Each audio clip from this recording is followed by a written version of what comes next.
International weather news. Atmospheric developments in the Caribbean, United States, Canada.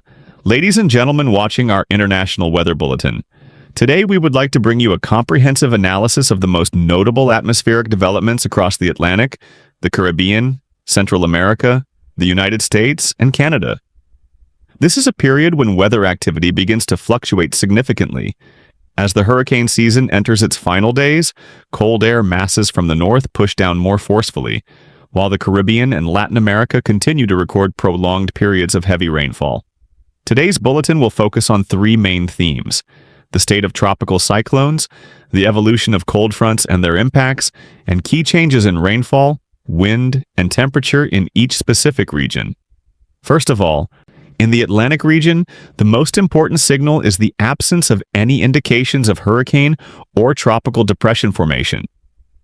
Although late November is very late in the hurricane season, in recent years meteorological systems have occasionally recorded the appearance of off-season storms in December. However, based on current observations, there are almost no suitable conditions for cyclone development. Forecast models previously pointed to a possible disturbance forming in the southwestern Caribbean, near the waters of Nicaragua, Costa Rica, and Panama, but this signal weakened rapidly. The primary cause is that the waters here are being significantly affected by strong southwesterly wind shear, combined with a dry air mass descending from the north, dispersing moisture and preventing convection from sustaining long enough to consolidate into a cyclonic organization. Even without storms, the southwestern Caribbean is still experiencing prolonged heavy rainfall. Rainfall is particularly intense in Nicaragua, Costa Rica, and Panama, where complex coastal mountain terrain makes flash floods and landslides more likely, especially during multi-day rain events like the current one. Many areas along the Caribbean coast of Colombia are seeing similar conditions. Islands such as Providencia and San Andres are forecast to continue experiencing intermittent thunderstorms, not too severe in intensity, but enough to cause localized flooding in low-lying areas. Across the rest of the Caribbean, rainfall appears scattered, distributed along bands of convective clouds moving east to west, accompanied by high humidity and light winds. Major islands such as Jamaica, Cuba, Puerto Rico, and the Cayman Islands all recorded short-lived showers in the late afternoon. Meanwhile, the Bahamas and Cuba are directly influenced by a cold front gradually moving southward, making the night and early morning noticeably cooler than in previous days. Maritime routes near the Bahamas, especially along the Florida Strait, have also been warned about rough seas, high waves, and gusty winds. This front has a very large scale, stretching from Newfoundland in Canada, sweeping across Bermuda, passing through the Bahamas, and then descending into northern Cuba before extending westward toward the Yucatan Peninsula. On the surface, the front is clearly marked by changes in temperature and humidity between two air masses. To the north of the front, the air becomes cooler and drier. To the south, the weather remains humid, cloudy, and prone to thunderstorms.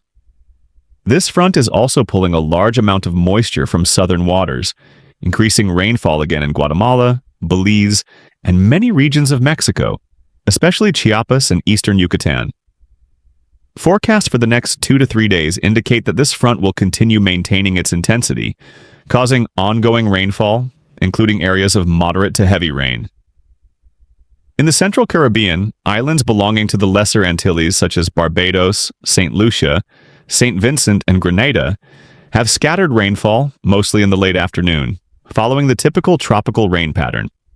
Sudden onset, quick end, locally confined and not producing significant flooding.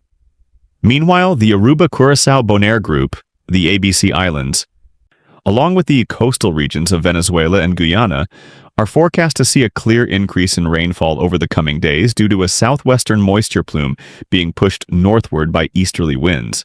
Some Venezuelan coastal regions may record cumulative rainfall reaching 70-100 millimeter within 3 days, and rainfall in northwestern Guyana is also expected to increase. Costa Rica, Panama, and Nicaragua remain the most affected areas. This is the transitional period when the equatorial convergence zone begins to contract, and the cold front from the north creates a strong wind convergence zone, allowing rainfall to last for many hours. Several rain gauge stations along eastern Costa Rica have recorded more than 100 mm of rain in the past 24 hours, and that figure may continue rising in the coming days. The risk of flash flooding and landslides in mountainous regions of Costa Rica and Panama is considered high. Turning to the United States, the region is facing a sequence of significant weather changes. The southeastern U.S., especially Florida, remains under unstable weather conditions. From Orlando to Miami, thunderstorms develop periodically, concentrated mainly in the afternoon and evening. Some areas have been warned about the risk of localized flooding caused by intense, short-duration rain. This is partly because the cold front from the north has not been able to push far enough south, leaving much of Florida within a warm, humid air mass conducive to strong thunderstorm formation. Meanwhile, a strong low-pressure system is forming across the central United States and is expected to move northeastward in the coming days, bringing heavy rain, strong winds, and snow.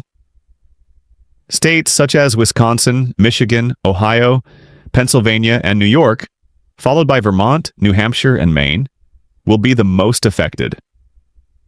Forecast maps show a wide transition zone between rain and snow, as cold air from the north pushes downward while surface temperatures in many places still retain heat accumulated earlier in the week. In northern New York and New England, snow accumulation could reach 10 to 20 centimeters within just 24 hours.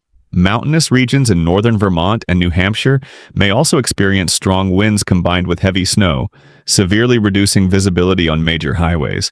In the western United States, states such as Colorado, New Mexico, Wyoming, and Montana continue to experience strong thunderstorms due to the convergence of westerly winds and cold air masses from Canada. Some high-elevation areas may see mixed precipitation, rain and snow, especially at night when temperatures drop further. In Canada, weather conditions are equally noteworthy. Ontario is experiencing a very strong snowfall event, considered one of the most significant early-season snowstorms in many years. Cities such as Wawa, Chapleau, and Kapuskasing have recorded 50 to over 60 centimeters of snow in just 2 days.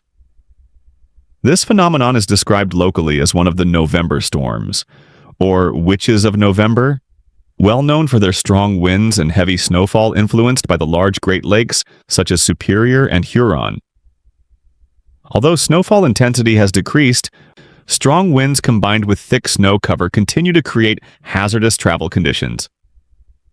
In Quebec, snow falls lightly during the day but may shift to wintry mix from evening into night, making roads slippery. For Newfoundland and Labrador, a broad area of rain is approaching and is expected to transition into snow during the evening, especially in western and northwestern sections. In British Columbia and Alberta, snowfall is not too dense, but strong winds during nighttime reduce visibility on many mountain roads to below 1 kilometer during bursts of heavy snow. Some high mountain passes near Calgary and the Cypress Hills region have reported blowing snow, making travel hazardous. Combining all the above data within the next 3 to 5 days, the entire North American and Caribbean region generally shows no developing tropical storms or tropical depressions of concern. However, cold fronts, thunderstorm systems, and early season snow will continue to impact daily life and transportation. The Caribbean will continue to see heavy rainfall, especially in Costa Rica, Panama, and Nicaragua. The Bahamas and northern Cuba will remain under the influence of the cold front, resulting in rough seas and persistent strong winds. In the United States, northern and northeastern states should remain particularly vigilant for heavy snowfall and strong winds. Canada will continue to experience harsh winter-like conditions, especially in Ontario, Quebec, and Newfoundland, where new snow may appear at any time during the night. Ladies and gentlemen, this is the complete picture of the most notable international weather developments today, reflecting a highly variable transitional period in which extreme weather events have not appeared, but overall complexity remains high. We will continue to closely monitor the latest changes in the atmospheric system and provide timely updates in upcoming bulletins. Thank you for watching. We wish you a peaceful and safe day ahead.